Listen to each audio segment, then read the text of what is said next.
अरविंद केजरीवाल ने एक बार फिर कोर्ट से गुहार लगाई है कि 7 दिन की मोहलत उन्हें और दी जाए। मुख्तार अब्बास नकवी जी हैं, उनसे बात करते हैं। बहुत स्वागत है सर। केजरीवाल जी 7 दिन का और मौका मांग रहे हैं, दिन मांग रहे या हैं। उनकी चाल ढाल से, बोल चाल से, बयान बहादुरी या बकवास बहादुरी से तो नहीं लगता कि वो गंभीर बीमार हैं।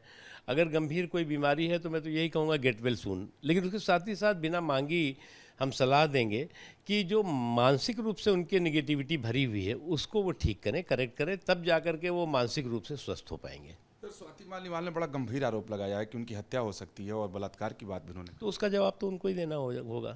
लेकिन सर, दूसरी तरफ आप इंडिया गठबंधन देंगे तो कह रहा है कि हम लोग तो बहुमत पार कर चुके हैं और 7वें चरण में साफ हो जाएगा कि 4 तारीख को मोदी जा रहे हैं। एक बात मैं आपको बताऊं, एक चीज़ मैं बड़े मज़ेदार देख रहा हूं आज इस चुनाव में। पहले तो ये मोदी जी से लड़ रहे थे, मोदी जी से लड़ते लड़ते अब मीडिया से भिड़ गए हैं। जो लोग जो है वो फील्ड में फिसड्डी हैं वो मीडिया से कबड्डी खेल रहे हैं आजकल। कह रहे हैं कि जी मीडिया हमें हरा रहा है। अभी इससे पहले जो है वो कह रहे थे ये चुनाव आयोग हरा रहा है, फिर कह रहे थे ईवीएम हरा रहा है। तो इनको इस बात का अच्छी तरह एहसास है कि 24 के चुनावी चौपाल पे ये चारों खाने चित होने वाले हैं।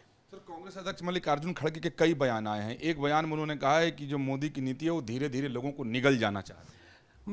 मैं एक चीज़ देख रहा हूँ साफ साफ कि जो भी कांग्रेस पार्टी हो या जो उनके चंगू मंगू हैं, जो उनके कुनबे से जुड़े हुए लोग हैं, वो एक चीज़ बहुत सब लोग सामूहिक रूप से कह रहे हैं कि उनकी जो बॉडी लैंग्वेज है वो स्पष्ट दिखा रही है कि वो जो है अपनी हार चुनाव के रिजल्ट से पहले मान चुके हैं। एक बयान उनका और है कि उन्होंने कहा पीएम पर सीधे आरोप लगाते हुए कि पीएम चाय वाला बनकर लोगों की सस्ती सहानुभूति बटोरना चाहते हैं। देखो, मोदी जी पर ये हमला करते करते इनको इस बात का अच्छी तरह से अंदाज़ा हो गया है कि जनता ने इनको जो है वो पूरी तरह से रिजेक्ट कर दिया है।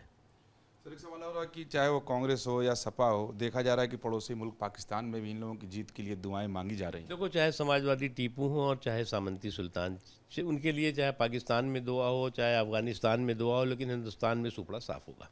एक अंतिम सवाल सर, कि क्या वजह है कि लगातार विपक्ष की ओर से सिर्फ प्रधानमंत्री नरेंद्र मोदी को ही टारगेट करके अलग अलग तरह के बयान अलग अलग जगहों से दिए जा रहे हैं? देखिए, नरेंद्र मोदी जी के तपस्या की ताकत और परिश्रम के परिणाम ने जो देश में परिवर्तन और देश में बदलाव ला करके खड़ा किया है, उसका एहसास उन सबको भी है।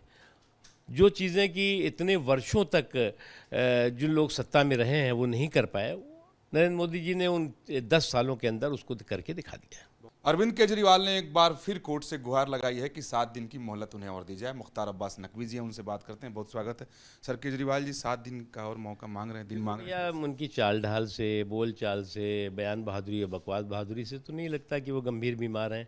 अगर गंभीर कोई बीमारी है तो मैं तो यही कहूँगा गेट वेल सून। लेकिन उसके साथ ही साथ बिना मांगी हम सलाह देंगे कि जो मानसिक रूप से उनके निगेटिविटी भरी हुई है उसको वो ठीक करें, करेक्ट करें, तब जा कर के वो मानसिक रूप से स्वस्थ हो पाएंगे। सर, स्वाति मालीवाल ने बड़ा गंभीर आरोप लगाया है कि उनकी हत्या हो सकती है और बलात्कार की बात भी उन्होंने तो उसका जवाब तो उनको ही देना होगा। लेकिन सर, दूसरी तरफ आप इंडिया गठबंधन देंगे तो कह रहा है कि हम लोग तो बहुमत पार कर चुके हैं और 7वें चरण में साफ हो जाएगा कि 4 तारीख को मोदी जा रहे हैं। एक बात मैं आपको बताऊं, एक चीज़ मैं बड़े मज़ेदार देख रहा हूं आज इस चुनाव में। पहले तो ये मोदी जी से लड़ रहे थे, मोदी जी से लड़ते लड़ते अब मीडिया से भिड़ गए हैं। जो लोग जो है वो फील्ड में फिसड्डी हैं वो मीडिया से कबड्डी खेल रहे हैं आजकल। कह रहे हैं कि जी मीडिया हमें हरा रहा है। अभी इससे पहले जो है वो कह रहे थे ये चुनाव आयोग हरा रहा है, फिर कह रहे थे ईवीएम हरा रहा है। तो इनको इस बात का अच्छी तरह एहसास है कि 24 के चुनावी चौपाल पे ये चारों खाने चित होने वाले हैं।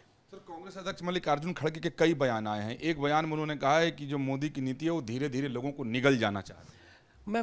मैं एक चीज़ देख रहा हूँ साफ साफ कि जो भी कांग्रेस पार्टी हो या जो उनके चंगू मंगू हैं, जो उनके कुनबे से जुड़े हुए लोग हैं, वो एक चीज़ बहुत सब लोग सामूहिक रूप से कह रहे हैं कि उनकी जो बॉडी लैंग्वेज है वो स्पष्ट दिखा रही है कि वो जो है अपनी हार चुनाव के रिजल्ट से पहले मान चुके हैं। एक बयान उनका और है कि उन्होंने कहा पीएम पर सीधे आरोप लगाते हुए कि पीएम चाय वाला बनकर लोगों की सस्ती सहानुभूति बटोरना चाहते हैं। देखो, मोदी जी पर ये हमला करते करते इनको इस बात का अच्छी तरह से अंदाज़ा हो गया है कि जनता ने इनको जो है वो पूरी तरह से रिजेक्ट कर दिया है। सर, एक सवाल और है कि चाहे वो कांग्रेस हो या सपा हो, देखा जा रहा है कि पड़ोसी मुल्क पाकिस्तान में भी इन लोगों की जीत के लिए दुआएं मांगी जा रही हैं। देखो, चाहे समाजवादी टीपू हो और चाहे सामंती सुल्तान, उनके लिए चाहे पाकिस्तान में दुआ हो चाहे अफगानिस्तान में दुआ हो, लेकिन हिंदुस्तान में सुपड़ा साफ होगा। एक अंतिम सवाल सना कि क्या वजह है कि लगातार विपक्ष की ओर से सिर्फ प्रधानमंत्री नरेंद्र मोदी को ही टारगेट करके अलग अलग तरह के बयान अलग अलग जगहों से दिए जा रहे देखिए, नरेंद्र मोदी जी के तपस्या की ताकत और परिश्रम के परिणाम ने जो देश में परिवर्तन और देश में बदलाव ला करके खड़ा किया है, उसका एहसास उन सबको भी है। जो चीज़ें कि इतने वर्षों तक जो लोग सत्ता में रहे हैं वो नहीं कर पाए, नरेंद्र मोदी जी ने उन 10 सालों के अंदर उसको करके दिखा दिया। बहुत धन्यवाद बात करने के लिए। वीडियो जर्नलिस्ट राकेश रावत के साथ विकास चंद्र, न्यूज नेशन, दिल्ली।